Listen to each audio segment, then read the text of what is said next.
Alhamdulillah wassalatu wassalamu ala ashrafi khalqillah Sayyidina Muhammad ibn Abdullah wa ala alihi wa sahbihi wa man tabi'ahu wa nasarahu wa wala wa la hawla wa la quwwata illa billah amma ba'du. Wa qala Rasulullah sallallahu alaihi wasallam man salaka tariqan yaltamisu fihi ilman sahalallahu lahu bihi tariqan wa bisanadil muttasil ila al-imam al-muallif rahimahullahu ta'ala wa adaman naf'a bihi wa bi ulumihi fid darain amin. Wa qala ba'dhum al-ayatu tsaniyatu mabniyatun lil muradi min al-ayati al-ula la nasikhatun laha, dan berkata sebagian ulama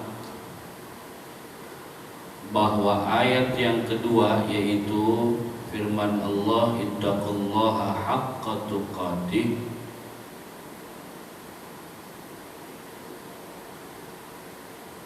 ayat yang kedua itu ayat yang pertama, ayat yang kedua itu fattaqullaha mastata'tum.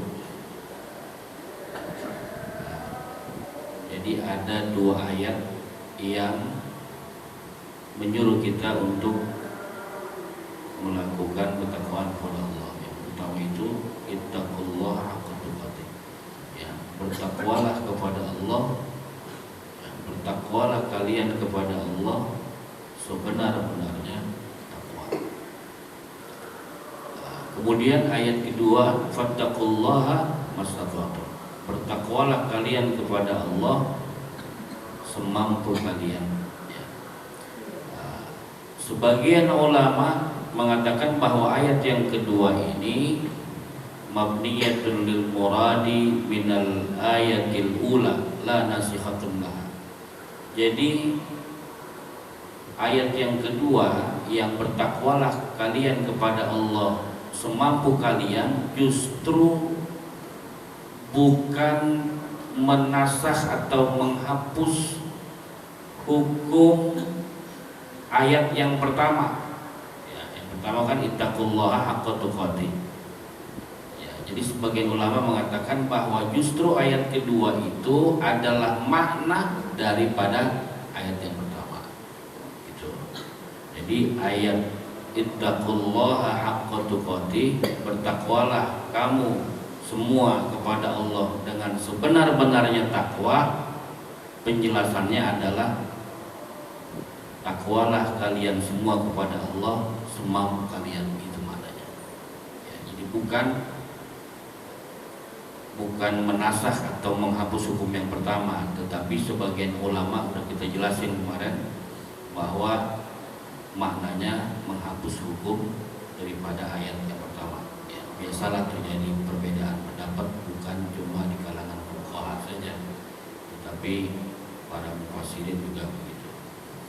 Wa hadza was-shawabu insyaallah taala, dan yang benar ya keterangan yang ini gitu.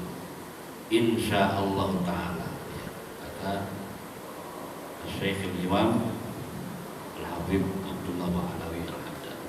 Jadi Al-Habib Abdullah Ba'alawi Al-Haddad cenderung bahwa makna ittaqullaha haqqa tuqatih adalah fattaqullaha mastata'tum gitu. Fa inna Allah ta'ala walahul hamdu la yukallifu nafsan illa wus'aha. Maka sesungguhnya Allah Subhanahu wa ta'ala yang baginya segala puji tidak akan pernah membebani satu jiwa kecuali menurut kadar kemampuan. Jadi kita ini umat Nabi Muhammad sallallahu alaihi wasallam memang umat yang paling disayang. Syariat-syariat umat Rasulullah sallallahu alaihi wasallam enggak ada yang memberatkan kita. Beda dengan Nanti kita jelasin nih, ya. Jangan ada yang ngantuk. Gitu, ya. Rugi nih nggak ngikutin ini nih, udah bener nih. Wah. Umat-umat yang dulu mah, waduh berapa dah, nyusahin. Kalau kita nggak bakal sanggup, nggak bakal sanggup dah. Ntar nih dengerin ntar ya. Wa in kana lahu dzalika la aradahu wa amara bihi li anna lahu ay yaf'ala fi mulkihi wa sultanihi ma yasha'u walakinnahu subhanahu qad khaffafa wa yassar. Allah Subhanahu wa taala itu kalau diruntut dari zaman Bani Israel tuh kemarin ini umat Nabi Muhammad SAW itu ringan banget dah. Ibaratnya itu kalau umpama barang yang harga normal 100 ribu kita disuruh bayarin 500 perak, gimana itu? Ibaratnya begitu. Ini sih belum jelasin nih, dikit lagi nih, ntar dulu ya. Kama qala ta'ala yuridullahu an yukhaffifa ankum. Sebagaimana berfirman Allah Subhanahu wa taala, yuridullahu, menghendaki oleh Allah, an yukhaffifa ankum, bahwa ia meringankan untuk kamu semua. Kemudian wa khalaqal insana dha'ifa, dan Allah wa khuliqal insana dha'ifa, dan Allah Subhanahu wa taala telah menciptakan manusia dalam keadaan lemah. Yuridullahu bikumul yusra wa la yuridu bikumul usra. Allah menghendaki untuk kalian semua kemudahan, dan Allah tidak menghendaki untuk kalian semua kesusahan, ya. Jadi ya pantaslah Allah itu Ar-Rahmanir Rahim, ya. Maha Rahman, Maha Rahim. Qala al-Imam al-Ghazali rahimahullahu fil Ihya'i lamma nazala qawluhu ta'ala billahi ma fis samawati wa fil ardi wa in tubdu ma fi anfusikum aw tukhfuhu yuhasibukum bihillah. Berkata al-Imam al-Ghazali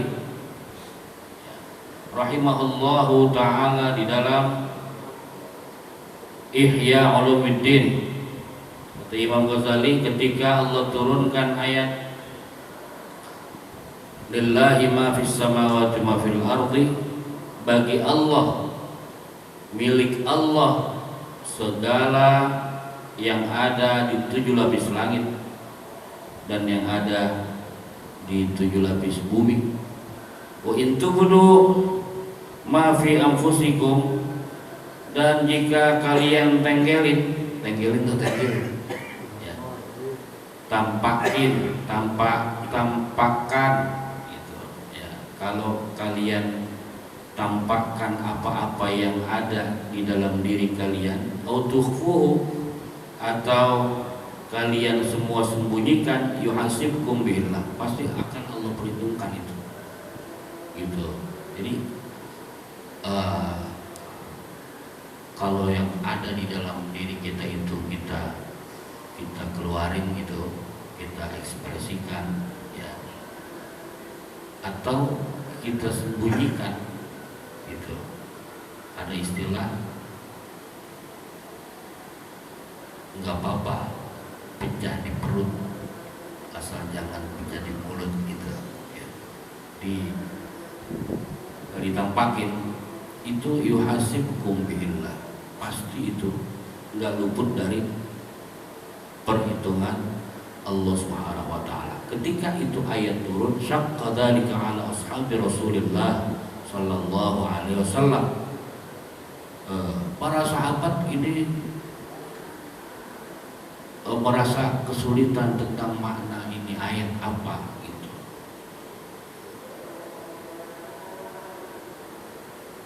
syakka dzalika 'ala ashabi Rasulillah sallallahu alaihi wasallam wa radhiya anhum fajahu ilaihi.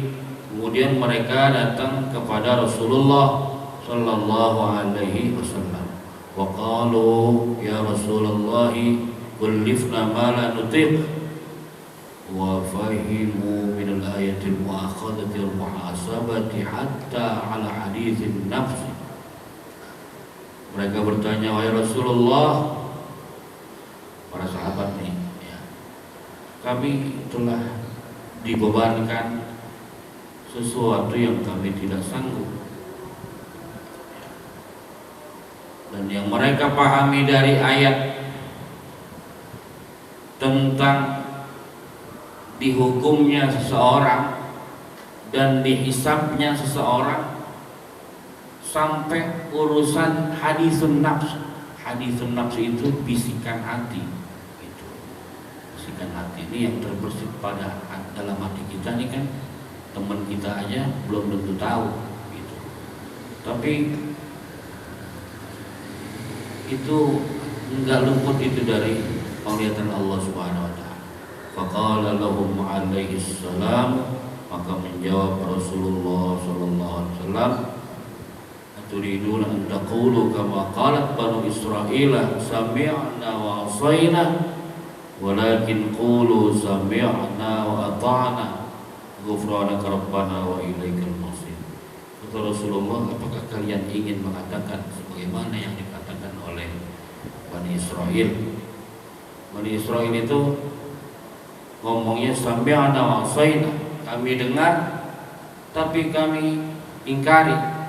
Ya, dia dengerin doang, cuman kalau timbang enggak dipakai sih mendingan, iya kan?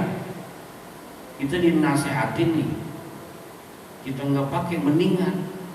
Tapi kita dinasehatin jangan begini, kita dengerin, cuma kita kerjain yang dilarang.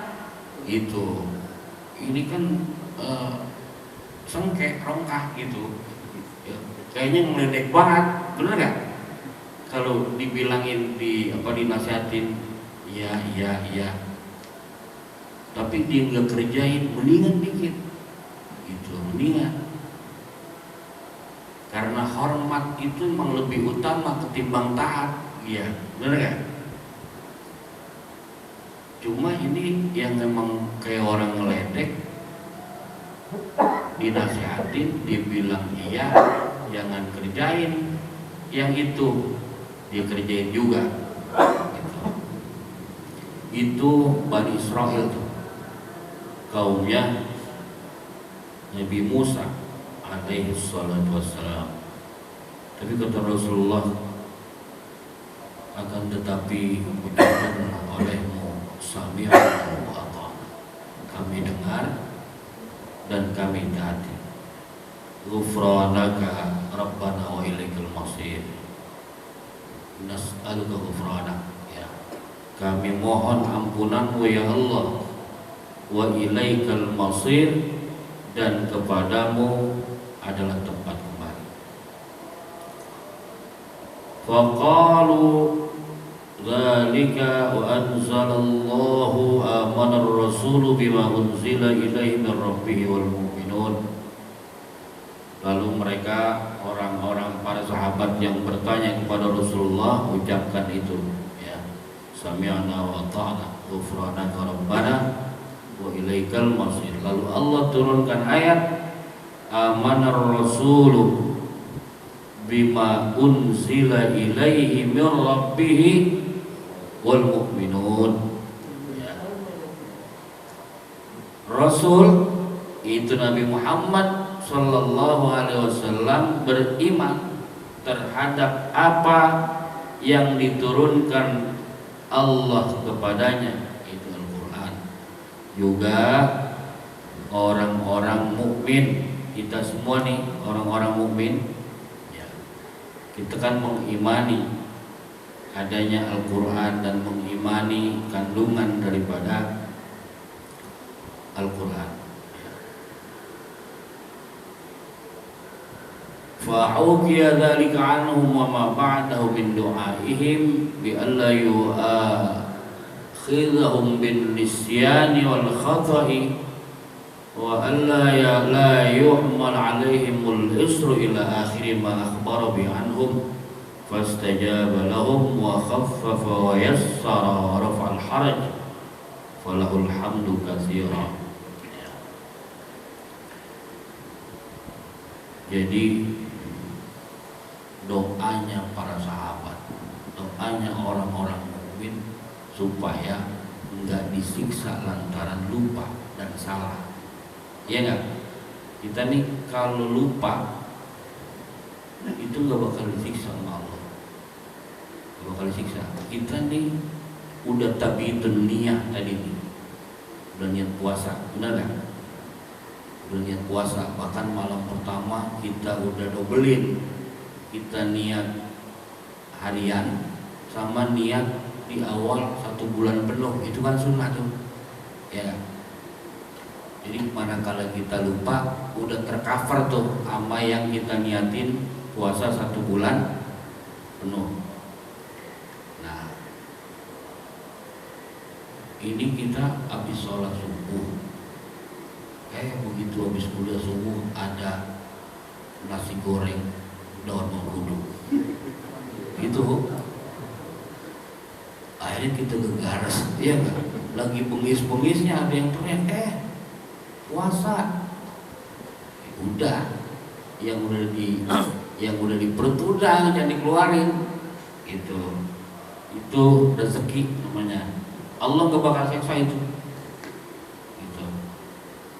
Gak bakal siksa. Kemudian wa alla yuhmal 'alaihimul isru ila akhir ma akhbara bi'anhum. Allah enggak bakalan berikan astiqal, keberatan di dalam menjalankan syariat. Nah, kalau orang Yahudi dulu mah parah dah gitu. Kalau dia maksiat mata nih, ada perempuan lewat gitu, namanya perempuan yang biasa, artinya yang pakaiannya itu mengundang syahwat gitu, diliatin aja. Itu buat Bani Israel itu kan maksiat mata tuh ya. Ya buat kita juga maksiat mata itu, cuman hukuman buat Bani Israel kudu dicongkel matanya. Bener, kudu dicongkel, bener-bener dicongkel. Matanya kudu dicongkel karena maksiat mata.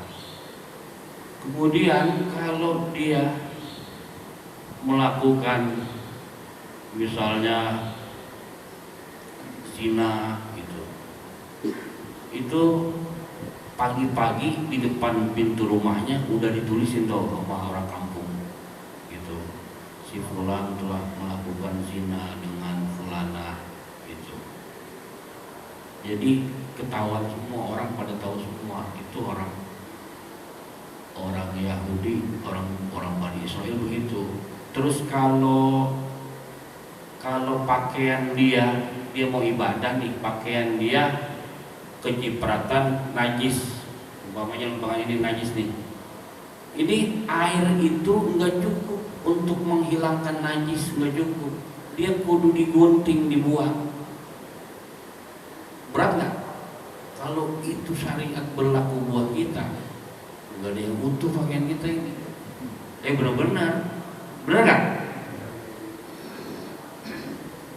Gitu. Jadi umpamanya anaknya kencing gitu ya, nggak cukup, pokoknya nyasar tuh dah. Kalau dia pakai air nyasar tuh nyasar,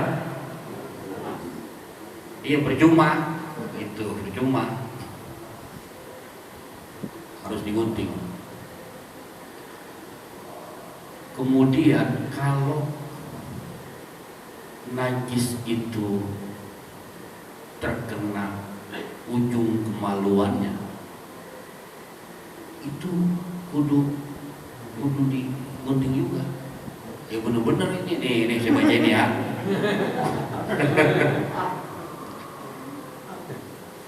Nih, dengerin nih. qat'u mawdi'in najasah. Nih, ini al-aghlal wal asqal. Ini kesulitan, keberatan yang Allah angkat buat umat Nabi Muhammad sallallahu alaihi wasallam. Nah, ini ada qat'u mawdi'in najasah, memotong tempat yang terkena najis. Fa idza asabatin najasatu thawba ahadihim fa innahu alaihi ay yaqta'ahu liyutahhirahu wa la yakfi ghusluhu kama akhrajahu al-Bukhari fi sahihihi. Ya. Apabila terkena najis itu baju salah seorang dari mereka Bani Israel, maka sesungguhnya wajib atasnya memotong daripada pakaian yang terkena najis itu liyutahhirahu, untuk mensucikannya, wala yakfi ghusluhu, dan tidak cukup membasuh pakai air, nggak cukup ya, percaya kan?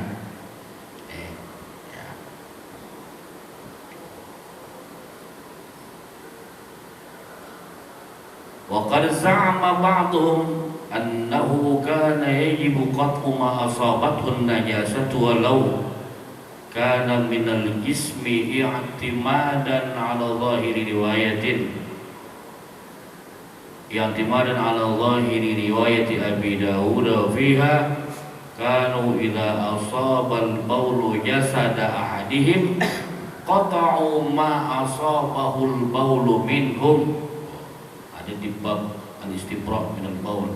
Jadi mereka itu kalau kena kencing bukan cuma ujung kemaluannya, tapi jasadnya, tubuhnya kena najis.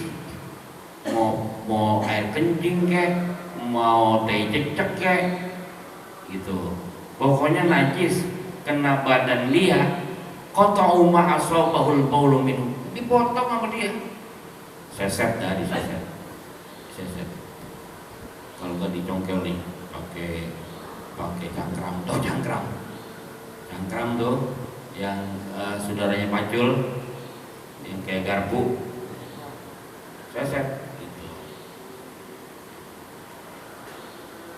Kemudian ada muakalatil haid, nggak boleh makan bareng sama perempuan yang sedang haid atau menstruasi, boleh. Jadi kalau bininya haid nggak boleh makan bareng, nggak boleh. Wadzalika anna al-yahuda kanu idza hadatil mar'atu fihim lam yu'akiluha wa lam yukhalituha wa lam yusakinuha fi baitin wahidin bal yatrukuha fil baiti munfaridatan. Jadi dibikinin bedeng, perempuan bininya lagi men nih, bikinin bedengnya. Nggak boleh serumah, nggak boleh makan, nggak boleh rumah makan bareng nih, nggak boleh satu atap gitu, nggak boleh. Itu orang Yahudi itu. Jadi kalau bininya men, pokoknya ada pangkeng yang khusus gitu. Pangkeng, tahu kan ya? Iya, pokoknya bentuknya mau bedeng kayak, mau pangkeng kayak gitu, pokoknya khusus buat dia gitu. Pokoknya kalau dia men sebulan sekali masuk gitu. Nah, kalau itu kejadian sama kita kan berabe juga, ya enggak? Jadi betul-betul Allah angkat ini kesusahan, kesulitan untuk kita umat Nabi Muhammad sallallahu alaihi wasallam. Kemudian ta'yinul qisas fil 'amdi wal khata'. Kalau buat kita kan umat Nabi Muhammad, qisas itu buat kesalahan yang disengaja. Kalau buat Bani Israel enggak. Dia bunuh orang mau salah kayak, artinya begini, umpamanya dia ngelempar bola tuh, istilahnya dia mau buang, kena pala orang, mati gitu. Itu kan pembunuhan yang tidak disengaja. Nah kalau dia kalau kita kan dipilih-pilih, yang sengaja kisos gitu, yang nggak sengaja enggak. Tapi kalau Bani Israel pokoknya mau sengaja kek, mau kagak kisos gitu. Kemudian ini yang paling berat nih, qatlun nafsi bit taubah. Orang taubat nih, kalau buat kita kan pertama apa sih? Nyesal, ya enggak? Kemudian azam untuk tidak melakukan lagi, ya enggak? Kemudian mencabut diri kita daripada hal-hal maksiat. Tapi kalau buat Bani Israel ya itu gak cukup. Kalau tobat kudu bunuh diri gitu. Bunuh diri. Wadhalika annahum lamma abadul ijla bayyana lahum Musa alaihi salam tariqat taubati ba'dal azmi 'alaiha. Ya. Dan yang demikian itu maksudnya membunuh diri karena sebab taubat ya. Dulu waktu mereka nyembah pedet ya, anak sapi ya, Bani Israil nyembah pedet tuh. Itu Nabi Musa jelasin cara-cara taubat setelah mereka mau benar-benar taubat. Apa yang harus mereka lakukan? Wa huwa ayyaqtulal bari'u minhumul mujrim. Jadi nanti ada orang yang merdeka yang sebagai algojo, dia membunuh orang yang mau taubat gitu. Itu buat orang-orang zamannya Nabi Musa alaihi salatu wassalam ya.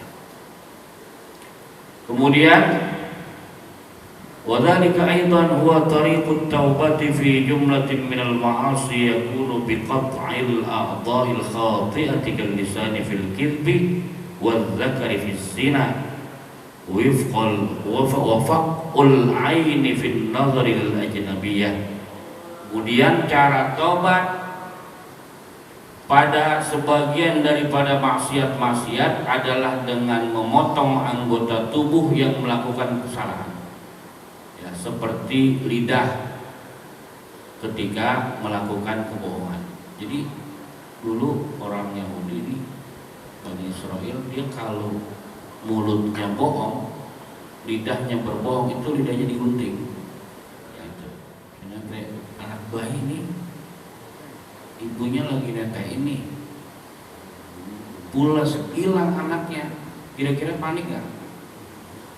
Kira-kira seminggu ketemu tuh anak, girang-girang gak? Itu girangnya Allah kepada orang yang bertaubat melebihi girangnya seorang ibu yang bayinya itu hilang kemudian ia temukan kembali.